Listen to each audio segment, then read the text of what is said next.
नमस्कार। आज हम एक काफ़ी दिलचस्प सवाल पर बात कर रहे हैं। सोचिए कोई बहुत ही साधारण सी दिखने वाली चीज़ जैसे पानी का कंटेनर, बिल्कुल आम ज्यामितीय आकार का बना हुआ, क्या उसे कानूनी तौर पर डिज़ाइन प्रोटेक्शन मिल सकता है? मतलब चुनौती तो यही है कि जब आकार ही आम हो तो उसमें नया या ख़ास क्या है ये कैसे साबित करें? तो आज हम यही समझने की कोशिश करेंगे हमारे पास जो जानकारी है उसके आधार पर कि डिज़ाइन कानून इस मुश्किल से कैसे निपटता है। जैसे वो पानी की बोतलें होती हैं, ज़्यादातर तो सिलेंडर या क्यूब जैसी ही दिखती हैं, है ना? बिल्कुल। लेकिन अगर कोई कंपनी कहे कि उनका ये आम सा दिखने वाला डिज़ाइन भी एकदम नया और अनोखा है, तो क्या? क्या उसे सुरक्षा मिलेगी? हाँ, ये एक बहुत ही आम सवाल है डिज़ाइन लॉ में। तो कहाँ से शुरू करें? पहला केस जो इसमें कुछ रोशनी डालता है वो शायद हेलो मिनरल वाटर वाला है। हाँ, hello mineral water private limited बनाम thermo king California pure case.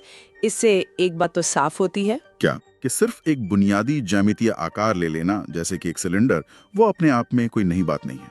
मतलब वो नवीनता का सबूत नहीं माना जाएगा। अच्छा।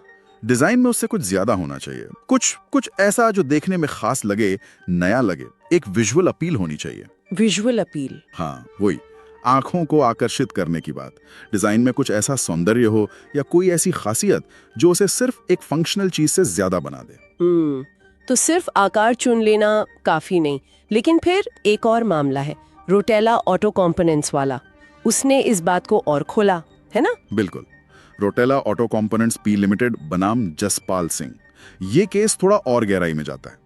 क्या कहता है ये? ये कहता है कि जाने पहचाने आकार भी अगर एक खास तरीके से मिलाए जाएं, उनका संयोजन किया जाए, तो उस पूरे मिले जुले डिजाइन को रजिस्टर किया जा सकता है। शर्त यह है कि उसका जो ओवरऑल विजुअल इम्पैक्ट है वो नया हो। अच्छा, संयोजन पर जोर है। हाँ, रोटेला का फैसला असल में मूल मानसिक अनुप्रयोग यानी ओरिजिनल मेंटल एप्लीकेशन पर फोकस करता है। ओरिजिनल मेंटल एप्लीकेशन, इसका क्या मतलब हुआ? इसका मतलब है कि ये नहीं देखा जाएगा कि हर एक हिस्सा नया है या नहीं। जरूरी ये है कि उन जाने पहचाने हिस्सों को जिस तरह से मिलाया गया है, जिस तरह से अरेंज किया गया है, उसका जो पूरा समग्र संयोजन का दृश्य प्रभाव है वो नया और मौलिक लगना चाहिए। ये सिर्फ व्यापार भिन्नता से अलग होना चाहिए। व्यापार भिन्नता मतलब छोटे मोटे बदलाव। हाँ, जैसे मौजूदा डिजाइन में बस थोड़े से चेंजेस कर दिए, वो नहीं। यहाँ एक असली क्रिएटिव सोच, एक ओरिजिनल आइडिया दिखना चाहिए कि इन चीजों को ऐसे मिलाया है कि कुछ नया दिख रहा है। लेकिन ये मूल मानसिक अनुप्रयोग वाली बात थोड़ी सब्जेक्टिव नहीं लगती? मतलब कोर्ट कैसे तय करता है कि ये वाकई ओरिजिनल है? कुछ हद तक ये व्यक्तिपरक लग सकता है, पर कोर्ट पूरे डिजाइन को देखता है, उसकी ओवरऑल फील को। क्या डिजाइनर ने सच में कुछ नया विजुअल इम्पैक्ट बनाया है? क्या वो पहले से मौजूद डिजाइनों से साफ तौर पर अलग दिखता है, या ये बस एक मामूली फेरबदल है? और यहीं पर शायद वो क्रॉक्स वाला मामला आता है। MS क्रॉक्स USA बनाम MS लिबर्टी शूज लिमिटेड, वो एक तरह की चेतावनी है। बिल्कुल सही। क्रॉक्स केस एक अच्छा उदाहरण है ये समझने के लिए कि सीमा कहाँ है। क्या हुआ था उसमें? उसमें कोर्ट ने माना कि क्रॉक्स के जो सैंडल थे वो पॉपुलर तो बहुत थे, हाँ वो तो है, लेकिन उनका डिजाइन बाजार में पहले से मौजूद सैंडल डिजाइनों का ही एक व्यापार भिन्नता था। उसमें ऐसी कोई खास नवीनता या मौलिकता नहीं पाई गई कि उसे अलग से डिजाइन रजिस्ट्रेशन की सुरक्षा मिले।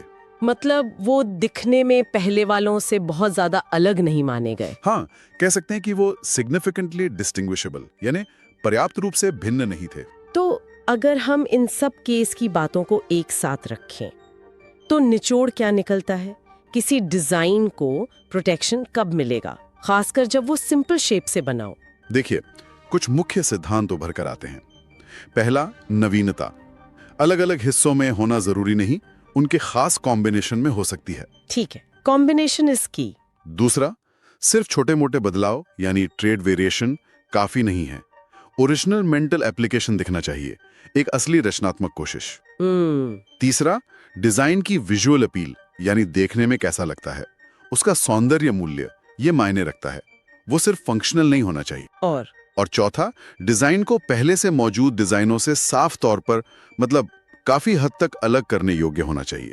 दिलचस्प बात यह है कि कभी कभी बहुत सिंपल दिखने वाले डिजाइन भी पास हो जाते हैं अगर उनका कॉम्बिनेशन वाकई क्लेवर और यूनिक हो।